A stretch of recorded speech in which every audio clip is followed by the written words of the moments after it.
I'm good. How are you? Hello, everyone. This is Dan Forbes with the Lead with Giants community, and we are ready to go tonight with Leading the Modern Mind with Rebel Brown and a number of other giants from the community. So thanks for those of you that are here live in the Hangout, and for those of you that are watching live on YouTube, and others of you who might be watching the recording of this on the Lead with Giants YouTube channel.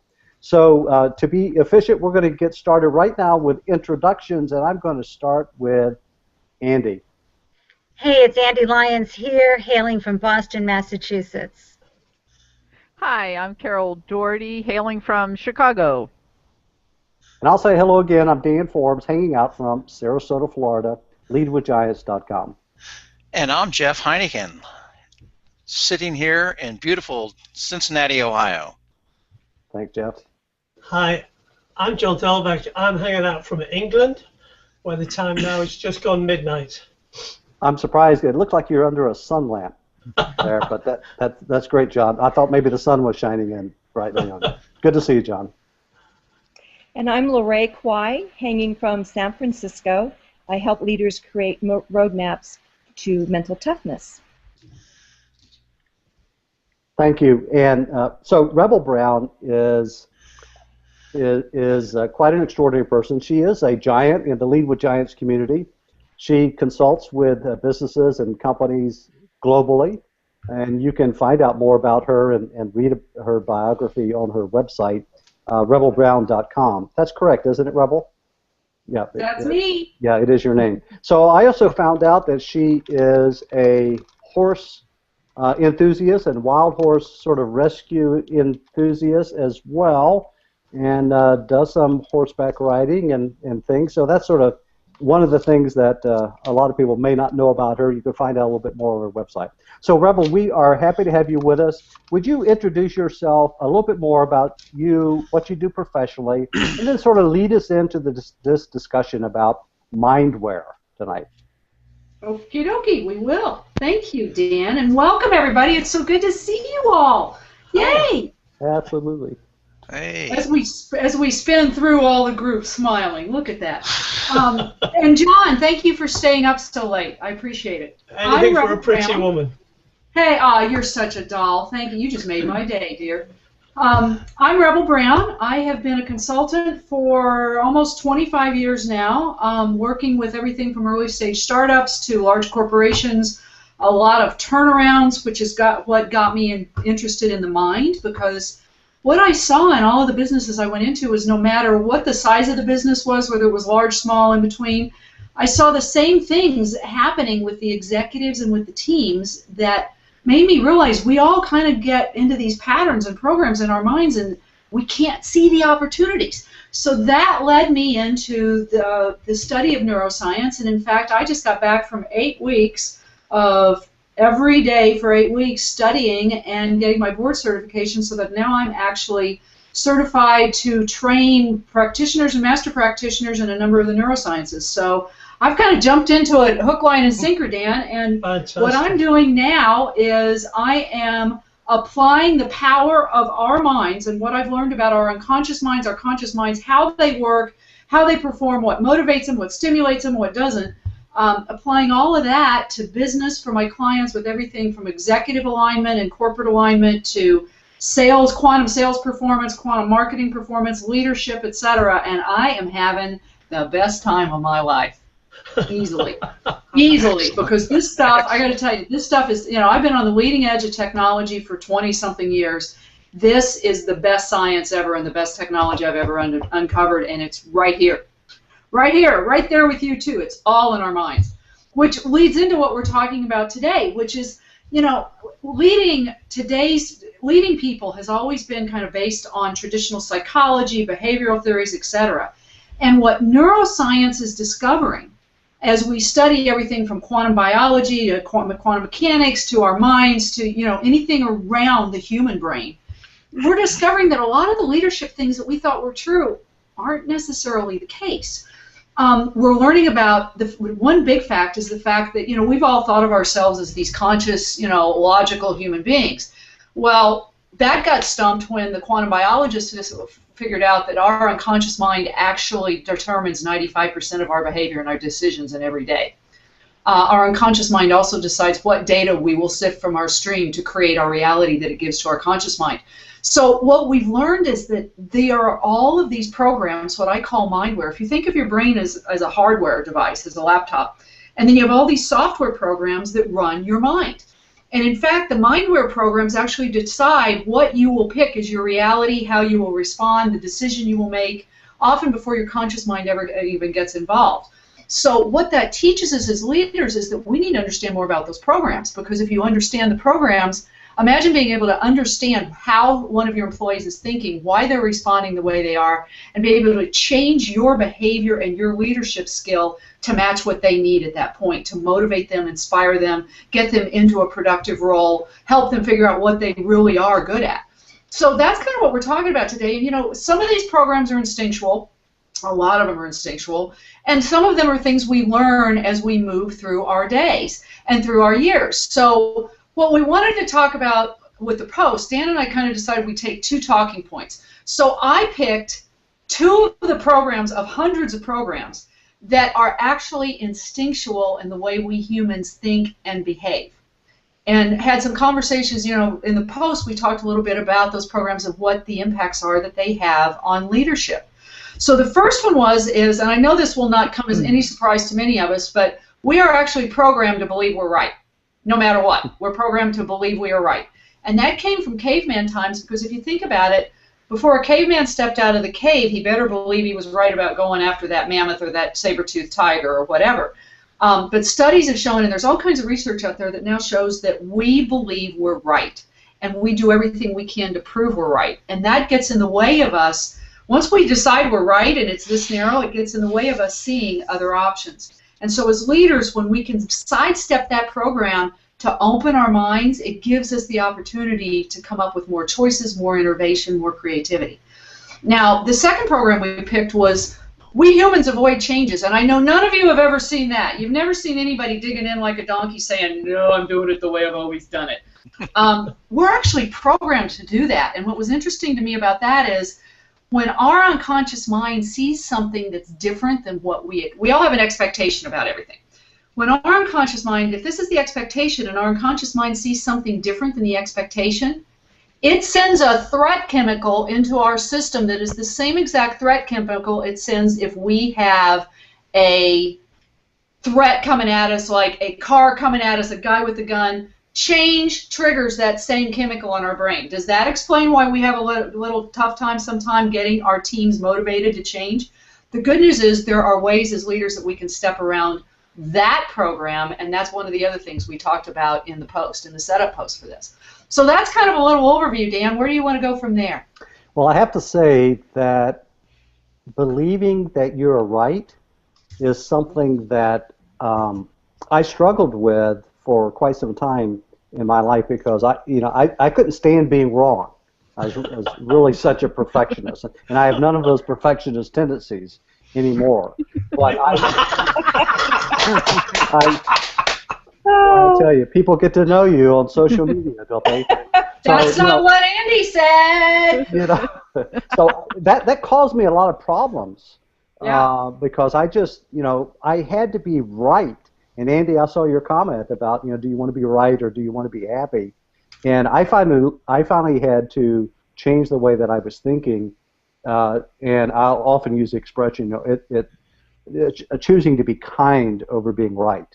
But going to the mindware and this point, there's a lot to be said about innovation in business today, and businesses are pushing innovation in order to grow or to recover. Isn't just thinking that you're right a part of that process? Well, it's interesting. I had an interview with somebody about 2 weeks ago about that very subject in high tech. Because we do create our expertise, and our expertise is important. I'm not saying that it's not important. The challenge is that when we create our expertise, it's based on yesterday. It's based on last year, 2 years ago, 10 years ago, and that whole stream that is behind us. And as you look into the future, if you look at 10 years ago, things weren't changing too fast, 20 years ago. And so that expertise from 5 years ago was probably still relevant. The challenge now is that expertise from 2 years ago is probably not even applicable anymore in many areas. Even expertise from a year ago may not be. So, what I suggest to clients is that, we need to have our expertise because that's kind of like the foundation that we build our world on, and it's okay to have that. The key is to apply that expertise to the current status, to the current market and the future market, not assume that the market's the same and coming along the same as the expertise was, and then just go, like I had a client a couple of weeks ago that looked at me and said, oh, well, I know that this is going to roll out just like blah, blah technology did 10 years ago. And I looked at him and I said, are you out of your mind? Right? So we've got to be able to take that expertise and all that knowledge and kind of shake it up like we would in a shaker bottle, and then look at it as all pieces that get applied to our current moment and our current reality, not based on the assumption that yesterday's news is going to be tomorrow's news, because it's not. I'd have thought that, going back to Dan's question, that people that like to innovate like to experiment rather than think they're right.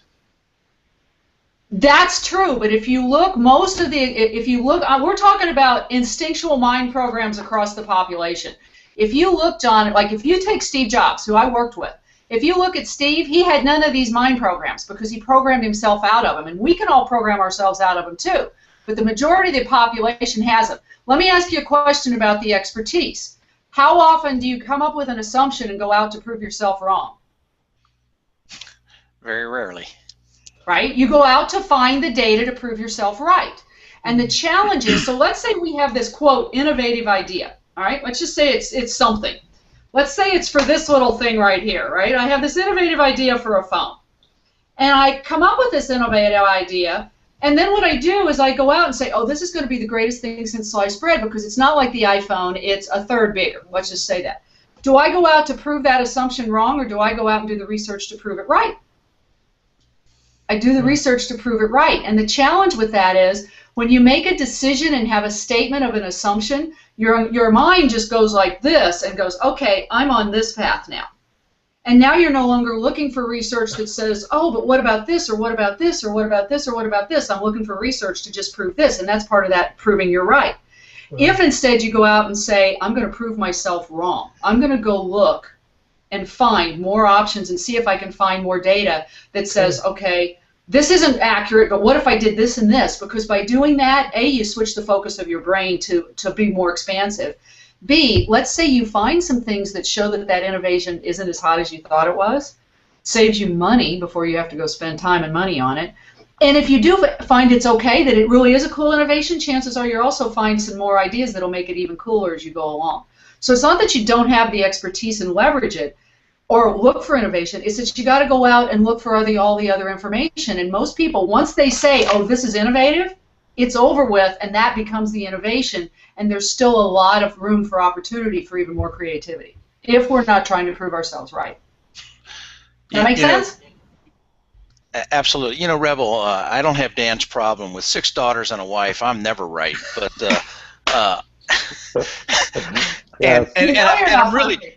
I'm really inspired by a paradigm pioneer like yourself, and you really are. But the question is, how do we train our teams to look for different answers and evidence? Are there any specific steps that we need to take? Well, I think, one of the things we, as leaders, the human mind, get this, our human mind is programmed to see leaders as the models, right? That's just how we work. Yeah. So as leaders, if we go out and start to look for, one of the things I suggest to people is go out and teach your teams that any assumption that you make, right? So you go through all the brainstorming, we've all been there, and we go through brainstorming and we come up with the answer, right? The solution. Here it is right here. Isn't it gorgeous, right?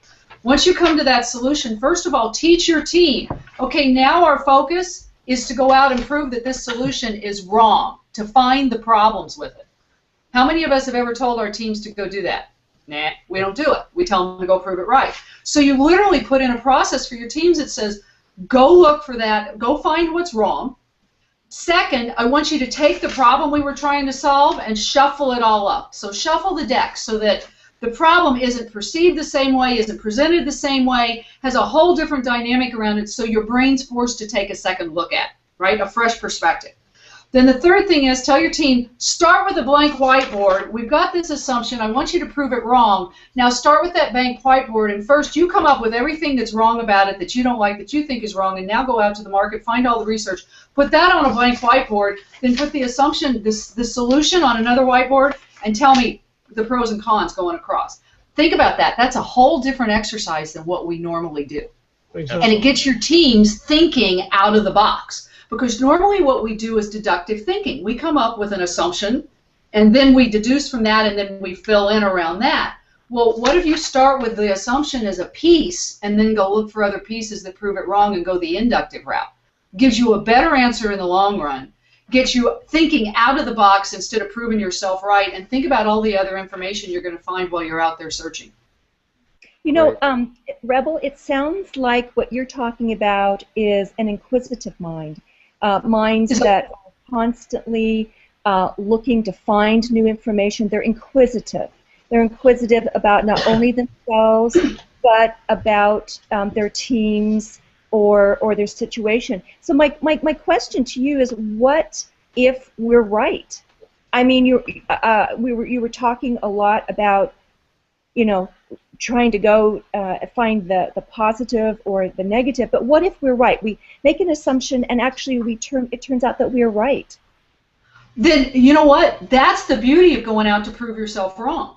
Because if you're out there and you're searching for evidence to prove yourself wrong and you can't find it, number one, A, you'll know you're right, and you have a lot more qualified knowledge than if you just went out to prove yourself right. Number two, chances are along the way as you look for all that information to prove yourself wrong, you'll actually find more insights and more information to add into your assumption to make it even better, right? And you'll have the ability to tune that assumption with even more objective information as versus subjective information if you go out there to prove yourself wrong. I mean, let's face it, we've all, I'm pretty sure all of us have had an assumption that we just knew was going to be the greatest thing for our business ever, and then we got out there and it wasn't that great, you know? It was kind of like, whoa, what happened?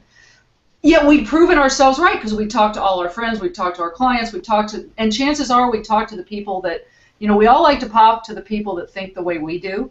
That's part of human nature too, especially when we go talk to customers. We talk to our top 5, and our top 5 may not be representative of the market or of our own best needs. So it's just about going out and expanding, you're right, that inquisitive mind, expanding that mind so instead of making the instinctual assumption, this is right, I'm running with it because it feels good, I'm going to force my mind to go look for what's wrong, which immediately it breaks that program. And B, I'm going to collect all this great information on the way, which means I'm even more knowledgeable in a broader range of knowledge than if I had just gone and proved I was right. So we had 2 topics. The other topic was on change, and we are getting close to not having much time left Okay. on that. Let's see if we can do a question or two. So you were talking about how we resist change and how we need to embrace change and motivate ourselves and teammates. And I think, who was it? Was it Carol that had a question about that? Rebel, you know, your ideas about, you're talking about changing the way people think and the way our teams work and look at things, which is great. So how do we go about dealing with the situations when change isn't good for our team, like when people get laid off? Right. Or those kind of situations? Right. You know, I think layoffs are probably one of the hardest things that we do. And part of it's because, and it fits right into this whole change paradigm, because part of it is the way we do layoffs, Carol. And let's face it, we've all, you know, all of us have been involved in some kind of a layoff where we looked and went, my God, that was ugly, right? Because we don't handle it well because we really don't want to look at it. We want to rush through it as fast as we can, get it over with, and move on, right? And one of the things that happens is, you know, when you do a layoff, everybody in the company that's left is terrified, right? They're all terrified that it's not the last layoff. They're terrified that they've got more work coming at them. You know, they miss their friends. And one of the things we do is instead of looking at that specifically and addressing that, we do this, right? And we ignore it, right? I mean, you've all seen CEOs act like nothing happened the day after. Yeah, okay, this happened, but we're going forward. And, you know, that's one of the things I think we don't do well when it comes to change because, you know, while we need to make, you know, in the article I talk about, you have to make the status quo unsafe or uncomfortable because when people get afraid, they go to their status quo. That's a mind thing that happens. Yeah. So you have to make that uncomfortable, but in the case of the layoff, you already made it uncomfortable because everybody's wondering if the company's going to stay alive, right? So I think that's one of those points where you really have to focus on, focus on the solution and where you're going, right, with the employees that are left. Okay. And then the other thing we tend to do is we tend to look at the employees that are left and tell them how it's going to be, right? We tend to just go, here's how it is, here's what your new role is, here's how we're going to change, done, right? And I don't know about you guys, but when somebody did that to me, it didn't feel good. And that may just be because I'm a rebel, but I think it's more because it's no fun to be told, here's the new thing, here's where you're going, and here's what you're doing, right? So that's one of the places where I think we have a real opportunity to look at our teams that are remaining and say, what do you think? What's going on? Yes. Here's the changes we need to make, right? Here's where we need to go for a solution. Not here's the changes we need to make, but here's the solution we need to get to. Here's the model we're going toward. Now, what do you think you need to do to evolve to get to there? What do you think this team needs to do? What do you think we need to do overall? Because now what you do is you get the people that are remaining involved in the change and in what's going on. So that gets them, that kind of gets them out of that fear zone. But it also, once you start asking people questions, when you ask people questions, instead of them, when you give them statements, everybody focuses on the statement and fear happens. When you ask them questions, it gives them the opportunity to open their minds, to be able to look for solutions, to talk to you, and that tends to quiet that fear factor in the unconscious mind because now they're empowered. Does that make sense? You know, so the bottom line is layoffs suck. Layoffs suck. They set up a fear zone. Focus on the solution and where you're going, not the reasons you had to do it and all the fear factor, because that just creates more fear. And B, let the people talk and let the people be involved in the change rather than you dictating what they're going to do, because that helps people get more comfortable with the change. Excellent. Okay, last question. Who's got it? Andy? I've got it right here, and I just, this is all wonderful, and let's say the CEO comes in and she's feeling really awesome and really wants to stir up the change and she wants to make it part of the corporate culture, but my understanding of human nature is nobody wants change, really. So how do you, as a leader, get everybody excited about change and about thinking in an open mind type of brainstorming, free association way and help them open up to being more than they are? You just kind of asked the question about my entire career, because that's pretty much what I've done. Is I've gone into companies and said, okay, we've got to find a way to adapt, right? Mm-hmm. I think one of the things that's new now, that's easier now, is that people are actually, executives especially, if we've all woken up, smelled the petunias that say you either have to change in this this fast-moving market, or else you're not going to be around too much longer. So I do think there's more of a opening for change. That says, if you're a CEO walking into a business and you've got executives who are doing the donkey routine with all 4 feet dug in, and then there's the one that sit there and nod in the meeting and then go back and do things the way they've always done them anyway, mm-hmm.